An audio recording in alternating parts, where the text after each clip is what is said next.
Hello, respectable audience. Avoid this mistake.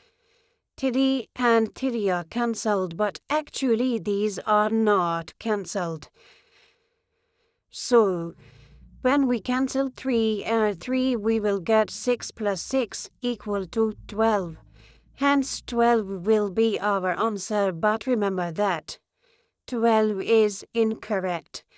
So first of all, we have to handle this multiplication according to PEMDAS rule.